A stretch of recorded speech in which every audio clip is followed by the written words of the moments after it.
Siapa yang tak kenal dengan Desa Manjung? Desa Manjung merupakan salah satu desa yang ada di Kabupaten Klaten.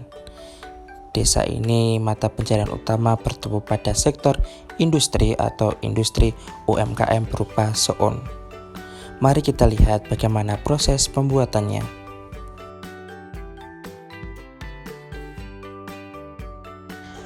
Nah, ini merupakan proses penjemuran dari soun-soun.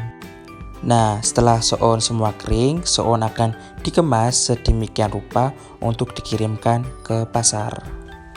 Sayangnya, selama pandemi COVID-19 memaksa para pelaku usaha untuk mengurangi bahkan menghentikan produksi soun ini. Tapi tenang saja, ada solusi kok. Solusinya adalah nugget soun. Bagaimana cara membuat nugget soun? Simak video berikut ini. Langkah pertama, siapkan alat dan bahan. Ada soun, tepung terigu 10 sendok makan, tepung tapioka 7 sendok makan, loncang seledri 3 siung, bawang putih, garam dan merica, 2 buah wortel, 3 buah butir telur, 500 gram tepung panir, 10 gram kaldu ayam, 500 gram ayam, dan minyak goreng 100 ml. Bagaimana cara membuatnya? Simak video berikut ini. Panaskan bihun agar kenyal.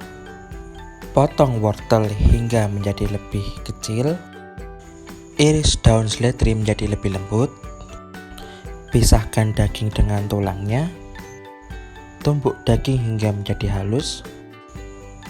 Masukkan bawang putih, kemudian garam, selanjutnya adalah lada bubuk, dan yang terakhir adalah kaldu ayam. Kemudian semua bumbu itu diulek hingga menjadi halus sedemikian rupa. Potong soun menjadi lebih kecil-kecil. Langkah selanjutnya adalah campurkan semua bahan. Yang pertama, campurkan daging.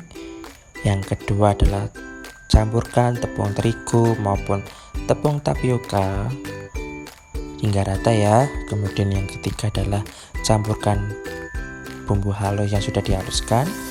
Kemudian ada wortel yang sudah dipotong kecil-kecil. Kemudian dilanjut dengan loncang seledri yang sebelumnya juga sudah dipotong. Kemudian masukkan 2 butir telur ayam. Kemudian masukkan sounnya. Kemudian aduk hingga rata. Aduk lagi hingga sampai benar-benar merata. Setelah merata, kemudian adonan dituang dalam loyang. Loyangnya ini berbentuk persegi panjang ya teman-teman. Bebas menggunakan loyang apa saja, yang penting loyang. Setelah dirasa adonan nugget sudah matang, angkat adonan nugget, kemudian dinginkan. Setelah dingin, nugget bisa dipotong sesuai dengan ukuran. Setelah dipotong, nugget bisa dicelupkan dalam tepung, kemudian dimasukkan ke dalam tepung panir. Nah, ini namanya tepung panir ya teman-teman. Nah, tepung panir ini tuh biasanya sebagai lapisan kayak nugget maupun risol. Setelah itu bisa digoreng dengan api yang sedikit kecil ya, jangan besar-besar apinya, nanti takutnya gosong. Nah, kita masak dengan api yang kecil. Sesudah masak, jadilah ini nugget soun. Nah, ini merupakan nugget soun ya teman-teman.